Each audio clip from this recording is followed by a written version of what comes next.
Assalamualaikum warahmatullahi wabarakatuh. Yang terhormat tim penguji seminar PPG Calon Guru Gelombang 2 tahun 2024. Sebelumnya, izinkan saya untuk memperkenalkan diri. Nama saya Nur Isna Fauzia, mahasiswa PPG Calon Guru Gelombang 2 tahun 2024, bidang studi Matematika Universitas Indraprasta PGRI. Pada kesempatan kali ini, saya akan memaparkan beberapa hal yang menjadi bagian mata kuliah seminar pendidikan profesi guru. Pada presentasi kali ini, terdapat 4 bagian penting yang akan saya sampaikan. Yang pertama, yaitu identifikasi diri. Yang kedua, refleksi pengalaman belajar mata kuliah yang bermakna. Yang ketiga, desain inovasi pembelajaran. Yang keempat, rencana tindak lanjut. Pada bagian identifikasi diri, terdapat dua hal yang akan saya sampaikan. Yang pertama, visi pribadi saya untuk pendidikan Indonesia. Yang kedua, visi pribadi saya sebagai calon guru. Yang pertama yang akan saya sampaikan terlebih dahulu yaitu visi pribadi saya untuk pendidikan Indonesia, yaitu mewujudkan pembelajaran yang inklusif, inovatif, serta dapat menciptakan generasi penerus bangsa yang berkarakter dan berakhlak mulia. Yang kedua, visi pribadi saya sebagai calon guru yaitu menjadi guru yang profesional, inovatif, dan kreatif dengan mewujudkan pembelajaran yang disesuaikan dengan minat dan kebutuhan peserta didik dengan mengikuti perkembangan zaman dalam ilmu pengetahuan dan teknologi. Langkah yang dilakukan untuk mencapai visi tersebut yaitu yang pertama, melakukan pengembangan diri dan terus belajar menjadi guru profesional. Yang kedua, menggunakan pendekatan, model, dan metode pembelajaran yang berpusat pada peserta didik. Yang ketiga, merancang dan melaksanakan pembelajaran sesuai dengan karakter peserta didik. Yang keempat, menggunakan media pembelajaran berbasis teknologi. Dan yang kelima, menciptakan pembelajaran yang aman, nyaman, dan menyenangkan. Pada bagian yang kedua, yaitu refleksi pengalaman belajar mata kuliah yang bermakna.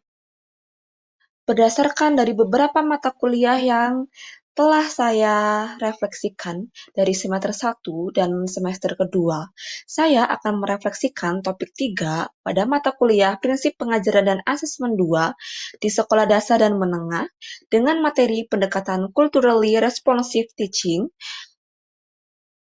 pendidikan pembelajaran Culturally Responsive Teaching atau biasa yang disingkat dengan CRT atau juga dikenal dengan pengajaran responsif budaya adalah model pendidikan teoritis dan praktik yang tidak hanya bertujuan meningkatkan prestasi peserta didik, tetapi juga membantu peserta didik menerima dan memperkokoh identitas budayanya. Latar belakang memilih topik 3 mata kuliah Prinsip Pengajaran dan Asesmen 2 di sekolah dasar dan menengah yaitu yang pertama, memberikan pengalaman berharga dalam merancang dan mengevaluasi modul ajar yang disesuaikan dengan latar belakang dan keberagaman peserta didik. Yang kedua, berdasarkan hasil observasi PPL, terlihat peserta didik kurang termotivasi dan semangat dalam belajar. Berdasarkan kondisi inilah, saya memilih topik 3 mata kuliah Prinsip Pengajaran dan Asesmen 2 di sekolah dasar dan menengah, materi pendidikan Culturally Responsive Teaching karena melalui pendekatan ini saya dapat menerapkan pembelajaran yang interaktif, menyenangkan, dan bermakna bagi peserta didik. Artefak pembelajaran mata kuliah bermakna yang saya pilih yaitu pada ruang kolaborasi topik 3, instrumen telaah rancangan pembelajaran dan asesmen. Pada ruang kolaborasi topik 3 berisi tabel yang berupa komponen rancangan pembelajaran dan asesmen yang menjadi pelengkap dari perangkat pembelajaran yang disusun.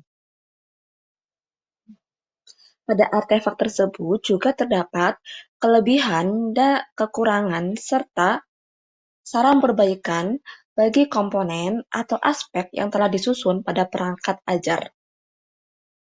Alasan pemilihan artefak yang bermakna tersebut yaitu yang pertama menjadi bahan refleksi dan evaluasi mengenai modul ajar yang telah saya susun. Yang kedua, untuk menelaah perangkat ajar yang telah saya susun sudah sesuai dengan pendekatan culturally responsive teaching atau belum. Sebelum menyampaikan desain inovasi pembelajaran, saya akan menyampaikan terlebih dahulu sumber inspirasi desain tersebut. Berdasarkan pengalaman dan pengamatan situasi ketika PPL 2 yang menunjukkan bahwa terdapat latar belakang dan keberagaman peserta didik. Yang kedua, peserta didik belum terbiasa dengan aktivitas diskusi dan kolaborasi pada mata pelajaran matematika. Yang ketiga, kurangnya motivasi dan semangat belajar pada peserta didik. Sehingga berdasarkan inspirasi tersebut, saya menyusun desain inovasi pembelajaran dengan menerapkan pendekatan culturally responsive teaching dengan bahan ajar digital dan asesmen berbasis teknologi. Yang pertama, pendekatan culturally responsive teaching yaitu terdapat pada pelaksanaan ice breaking yang dikaitkan dengan makanan khas daerah Indonesia. Lalu yang kedua, penyampaian materi yang dikaitkan dengan permainan tradisional yang ada di Indonesia. Yang ketiga, pembentukan kelompok serta yel-yel atau jargon berdasarkan suku yang dipilih. Yang keempat, LKPD atau pembuatan LKPD berdasarkan budaya yang ada di Indonesia. Selanjutnya, untuk bahan ajar digital, yaitu penggunaan materi pembelajaran dalam format digital yang dibuat melalui Canva. Dan yang terakhir yaitu asesmen berbasis teknologi, yaitu menggunakan platform Google Form untuk asesmen diagnostik kognitif. Selanjutnya, pada modul ajar yang telah saya susun, yaitu pada jenjang sekolah SMA pada fase F kelas 11 dengan alokasi waktu 3 jam pelajaran dengan 1 jam pelajarannya yaitu 45 menit. Modul pembelajaran yang dipilih yaitu Student Achievement atau STAD dengan pendekatan pembelajarannya yaitu Culturally Responsive Teaching. Dengan topik yang dipilih yaitu vektor dengan subtopik sudut di antara dua vektor. Terdapat 3 kegiatan, yaitu kegiatan awal atau pendahuluan, kegiatan inti, dan kegiatan penutup. Pada kegiatan awal, terdapat ice breaking yang dikaitkan dengan makanan khas Indonesia, bertujuan untuk membangun semangat belajar peserta didik dan membangun fokus peserta didik. Sehingga pembelajaran akan berlangsung menyenangkan. Selanjutnya, yaitu penyampaian materi dengan terlebih dahulu menampilkan video seorang anak yang sedang bermain ketapel. Permainan tradisional tersebut dikaitkan dengan materi sudut di antara dua vektor. Selanjutnya, pembentukan kelompok yaitu disesuaikan dengan masing-masing suku yang ada di Indonesia, serta jargon yang sesuai atau yang disesuaikan dengan suku yang dipilih. Selanjutnya, pada pengerjaan LKPD atau pembagian LKPD tersebut berisi seorang penari dikaitkan dengan budaya Indonesia, yaitu seorang penari tari topeng Cisalak Depok. Proses pembelajarannya yaitu yang pertama penyampaian materi, yang kedua pembentukan kelompok, di mana nanti ada tadi LKPD tersebut digunakan untuk didiskusikan dengan kelompoknya masing-masing dan terjadilah di situ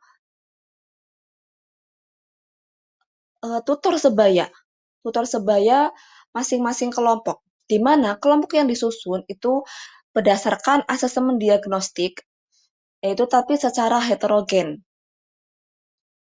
Nah, selanjutnya, karena model yang dipilih itu STAD, jadi untuk selanjutnya terdapat beberapa kuis yang akan dijawab secara cepat dan dijelaskan di depan. Dan nanti di akhirnya akan dikelompokkan skor yang paling tertinggi dan itu menjadi yang akan mendapatkan penghargaan. Lalu, setelah presentasi atau kuis yang secara cepat yang dikerjakan secara kelompok, terdapat kuis individu yang akan dikerjakan masing-masing peserta didik sebagai evaluasi terhadap pembelajaran yang telah dilakukan. Selanjutnya, terdapat kegiatan penutup, itu terdapat refleksi, kesimpulan, serta terdapat juga penilaian antar teman yang nanti akan dibagikan kepada masing-masing peserta didik. Pemanfaatkan Google Form untuk asesmen diagnostik kognitif sendiri digunakan sebagai pembentukan kelompok secara heterogen, di mana siswa yang mahir nanti akan dibagi di setiap kelompok, dan siswa yang masih kurang itu juga akan dibagi di setiap kelompok.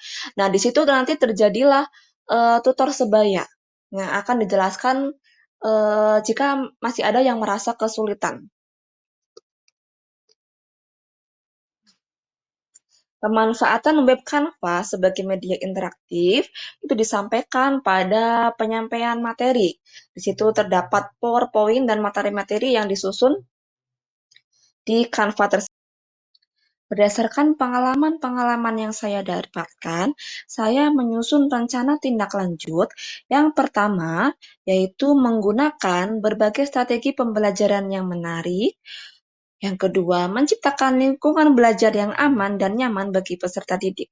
Yang ketiga, membiasakan refleksi rutin setiap pembelajaran. Dan yang keempat, mengembangkan pengetahuan dan keterampilan, yaitu baik dengan mengikuti workshop atau pelatihan ataupun seminar. Sekian presentasi dari saya untuk mata kuliah Seminar Pendidikan Profesi Guru yang meliputi identifikasi diri, refleksi pengalaman belajar mata kuliah yang bermakna, desain inovasi pembelajaran, serta rencana tindak lanjut. Semoga apa yang saya sampaikan pada presentasi kali ini dapat memberikan manfaat. Sekian dari saya ucapkan terima kasih. Wassalamualaikum warahmatullahi wabarakatuh.